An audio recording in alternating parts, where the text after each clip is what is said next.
Hi everybody, I'm Karen Bossick with Eye on Sun Valley. I'm here in Sun Valley, Idaho on a drop-dead gorgeous February morning for the running of the Boulder Mountain Tour. This is one of the most prestigious ski races, cross-country ski races in the nation. Brings people from all over the world to compete, Olympic racers, everybody. And the reason is it goes 34 kilometers from Galena Lodge to Sawtooth National Recreation Headquarters, that's 21.2 miles, guys. They do it in just over an hour, too. Today's going to be especially fast because the temperature is supposed to top out at 44 degrees today, so the racers are just lapping it up. Let's watch.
In fourth, Skylar Patton, another junior skier, in fifth place, in contact with the leaders. That's a huge race for Skylar. Here comes Patrick Johnson. All right, coming to the line now, we've got John Bauer. John, a multiple-time Olympian for the U.S., 50 years old, battling it out. Jensen, Darren McCarowitz, Tucker Heffler, Josh Korn, Sam Krieg, Richard Feldman coming in. Really strong crew of guys there. That group, we expect all three are probably still together. Kareem Bjornsson could be in there as well. Katie Feldman, Gurl Jordheim. It is going to be so close. Gurl Jordheim, Katie Feldman, Erica Flowers, 1, 2, 3. What speed? Katie Feldman came into the finish lanes ahead as Duncan Roberts and Mark Davenport crossed the line. Erica Flowers is off for third. Johnny Hagenbuch, 18-year-old student at Sun Valley Community School, number one after number 3 last year, right? Yeah. So what was the difference this year, Johnny? Well, there wasn't so much of a difference. It was a really competitive field. All the race organizers and my coach, Rick Capalla, they've said that this is probably the most competitive field of all time. We've had multiple Olympians. We have Kevin Boulder, member of the U.S. ski team, Eric Bjornsson, member of the U.S. ski team and 2-time Olympian. We have Tyler Cornfield, who was an Olympian in Pyeongchang, and we have 2 Norwegians from the University of Utah, in addition to the gold team. Obviously, Peter Holmes was the winner last year. So it was a really great group of guys, really competitive, really fun to ski with them, and it was highly contested, especially coming into the last couple of kilometers, as evidenced by the fact that there was a whole lot of broken equipment. I actually did break my pole, but it just shattered and didn't snap, which was quite lucky, actually. Eric Bjornsson broke a pole, Tyler Cornfield, and Matt Gelso as well. And coming into the finish, because I was expecting to be surrounded by so many really accomplished sprinters like Kevin Boulder and Eric Bjornsson and Tyler Cornfield, I knew that I wasn't going to stand a chance if I was anywhere close to them, but they could still bridge that gap. So when I hit the 1 kilometer marker, I decided to really go for it. And when I was coming into the finish, I looked back, and the gap that I had made was big enough that Kevin couldn't quite catch up, but he was coming quite quickly, so I think if it was a little longer, he probably would have gotten me.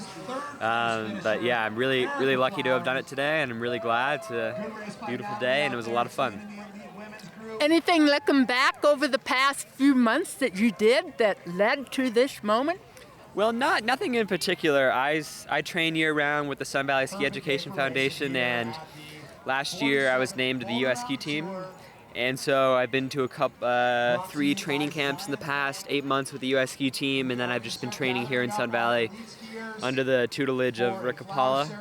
Is there anything new you're doing that you've learned? Nothing new that I'm doing. I think I'm just older this year and more confident, and I had a little bit of luck today. Yeah. And I understand maybe your mom's breakfast had something to do with it too. Yeah. Weren't all 3 of you? Yeah. Didn't all 3 of the podium finishers eat breakfast at mom's house? Yeah, so actually 2 University of Utah skiers who are here, both Norwegian, Gurl Jordheim and Maximilian B., they were 2nd and 3rd.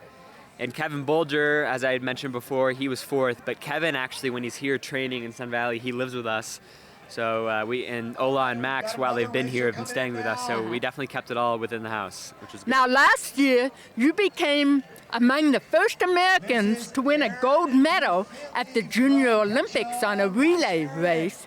What's next for you now? Are you headed back to the juniors? Yeah, so actually Junior Olympics happened this year, and it only happens every 4 years, and I was too old this year, but at Junior World Championships last year, which took place in Lahti, Finland, I was lucky enough to be part of the 4x5 kilometer relay with my teammates Ben Ogden, Luke Jager, and Gus Schumacher.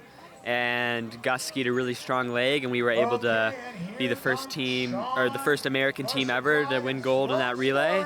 And that was a really fun day and really special. And so this year, all of us are still eligible for junior competition. None of us have aged out, per se. And so we'll be going back to Oberwiesenthal, Germany for the 2020 World Junior Championships. And we'll leave in late February. The races are the first week of March, so I'm really looking forward to that. I'm here with the 1st and 2nd place winners among the women. Katie Feldman over here is from Sun Valley. She took it 2nd place last year too. This young lady from Norway, now competing at University of Utah, took 1st.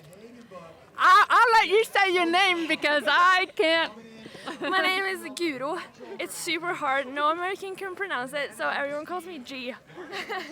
So is this your first time doing the Boulder Mountain? Yes, it is actually. It's probably the most tactical race I've ever skied. What? How would you describe it? So it's harder to be in front. So you don't want to pull the rest. And we were a big group about halfway when Erica did a big push, and 3 of us broke away. So we skied the rest of the course, us 3. And what did it seem like compared to other races you've done? For sure the tactical part of it. And it's not a whole lot of uphill, it's mostly just floating downhill.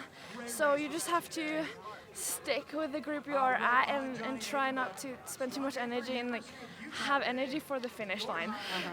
And what about you, Katie? How did this race compare to last year?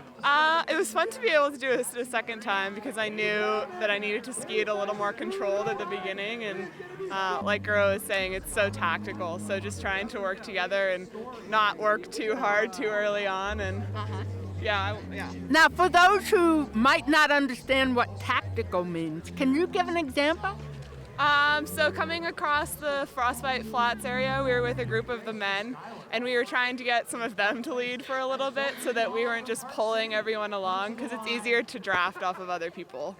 I'm here with two former U.S. ski team members. Started racing together at Montana State University in 1980. Sean Marshall Pride from Bozeman, Montana. And Per Jalmerson from Bozeman, Montana.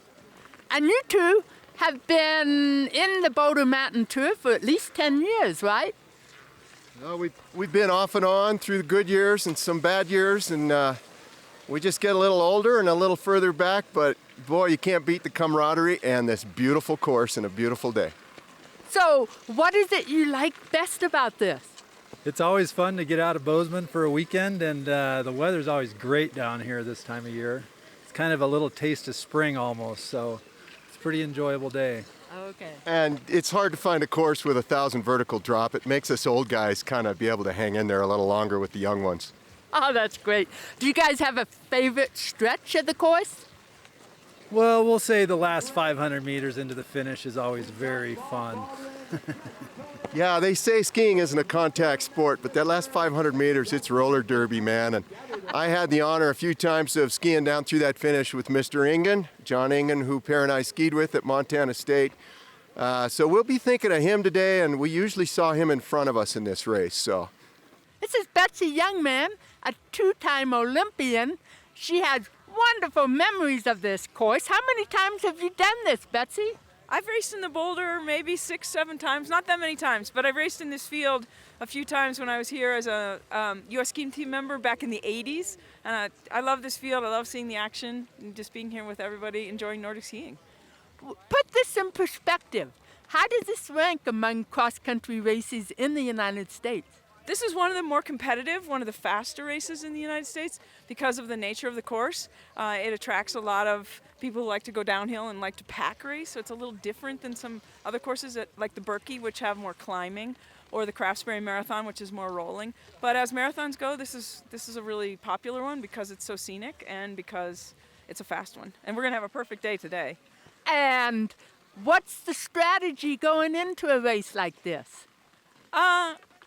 Go hard from the beginning because you want to be in a good pack because it's downhill and it's so fast. So everybody goes out as hard as they can, then they kind of settle in for the middle part of the course and then go as hard as they can for the last 5K. So it's fun. It's nonstop.